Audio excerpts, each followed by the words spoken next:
are you doing? It's Alan here, and I want to talk about Think and Grow Rich. I've been doing Think and Grow Rich for the last couple of videos, and I'm going to continue with that now. I want to talk about Chapter 2, Desire. In Chapter 2, there is a blueprint. There's a great little blueprint for how to bring things into your world. Now, there's a million different blueprints out there. Think and Grow Rich was definitely one of the first, I would say. It was created 80 years ago, but there's hundreds. If you want to go to The Secret, if you want to go to hundreds of places where you can get these blueprints. But Think and Grow Rich, the one from 80 years ago, is as good as any other. And he has the steps laid out.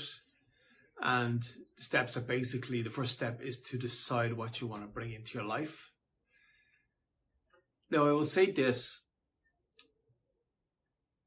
You need to take action to bring things into your world. But there's also a spiritual, unseen part of what you bring into your world. There's always an unseen, you can call it unconscious if you want, if you're not religious, you can call it spiritual, you can call it God force, whatever you want to call it, doesn't really matter. But there is an unseen element of what you bring into your world. And we all know this. Now, to give you an example, this is something that happened to me, which is really interesting. One thing that I found, doesn't bother me now, but at a time, there's one thing I found quite annoying. So when you're driving in your car and you find a good parking spot and you want to go into it, so you pull up beside the parking spot, you drive in front of the parking spot because you want to reverse in, and someone drives right behind you, so you're at a point where you can't reverse, they're too close behind you, and you just have to try and find another parking spot. Now, I found that, what happened to me once or twice, I found it quite annoying. And it was on my mind because I was complaining about it. While this was on my mind, the same thing happened, and it never ever happens now. But while this was on my mind, the same thing happened to me about 5 or 6 times while I was talking about this, and I was saying it annoys me and stuff like that. The exact same thing happened over and over and over and over again. Because I was voicing it into existence. So you might say, well, that's a coincidence, and maybe it was, but it's very, very interesting. You'll find these things happening. Whatever you're voicing, whatever you're focusing on, they come into existence.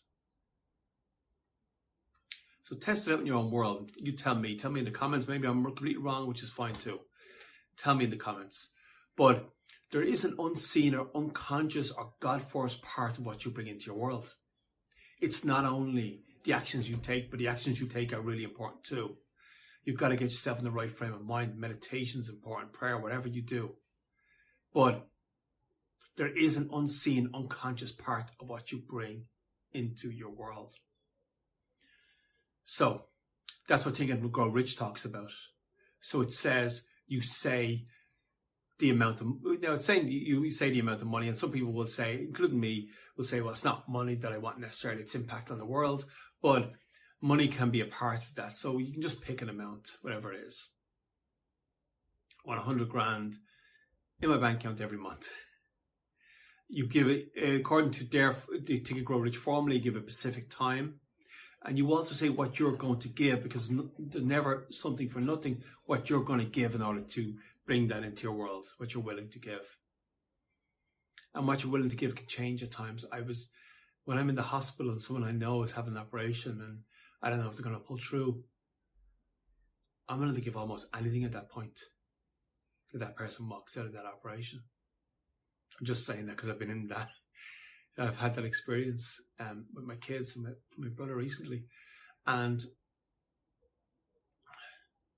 so what you're willing to give is different at different points of your life. Generally, depending on how much pressure is on you. And your frame of mind, your state of mind, your frame of mind, or the unseen, unconscious part is super, super important. Super important. And so you can take all the actions in the world, but if you don't have the frame of mind or the state of mind right, it's not going to work. And exactly the same with, let's say, a footballer. If you need a certain amount of skills, you need to build up your muscle memory and your skill over time. A footballer can run up and he has a certain muscle memory to get by people, but there's also a frame of mind he needs to get into, and that's why a lot of them are religious, and they'll have like a pendant or something. So they'll have, I don't know if we call it religious, but spiritual or religious, or they know that there's an unseen part of what they're doing. So you say the amount of money you want, you say what you're going to give to receive that amount of money, you say the specific time, and you read aloud constantly to train your unconscious where you're going. So your unconscious knows. And the most important part, and this is vital, without this nothing happens. The vital part is emotion. Feel it. If you can feel it, that's why concerts or football matches are, exciting things. You can feel the emotion in the air. So you need to feel this now, how you're going to feel when you've achieved this. And even more, because the truth is, and I've achieved certain things in my life, and when you get there, it's not exciting. You're kind of on to the next thing.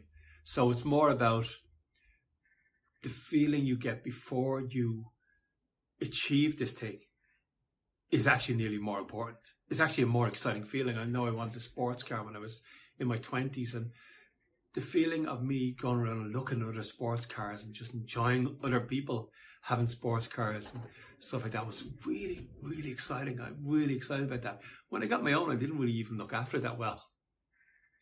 So, and I achieved that. I got my own, but when I did, it wasn't that exciting. It was nice, obviously you put your foot down on the accelerator and that feels good, but the one thing was nearly more exciting than the achieving, if that makes sense. So it's the feeling. So the whole formula is there. You take a look at it in chapter 2, but the emotion, getting excited, feeling that this is something important in your life, getting excited about what you're creating, what you're building, is the number one most important thing. And I would say as well, this is not in the formula, but I would say if what you're doing, like think of Steve Jobs, if what you're doing has a great effect on the world, that's going to make it more exciting, I believe. I don't know.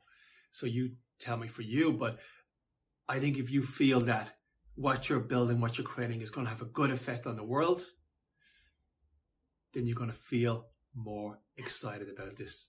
And so you think of Steve Jobs, he genuinely believed that his iPads and Macs and computers and phones were freeing up great people to do great work. And that's why he was excited to get out of bed every morning and do his job, take the actions he needs to take, because he really believed he was freeing the world. So if what you're doing, if what you want to do is freeing up people, that's going to be a big element to the excitement that you have, but also you're going to have a team at some stage that you can give to the team, that they're doing good work for the world, and you can show them that they're doing good work and they're freeing other people or just benefiting other people. So their work has meaning and it's meaningful. I think that's just super important. It's just been Alan here. I want to talk about desire. I want to talk about the step-by-step blueprint that he gives, Napoleon Hill gives in the book Think and Grow Rich, about how to bring what you want into your world.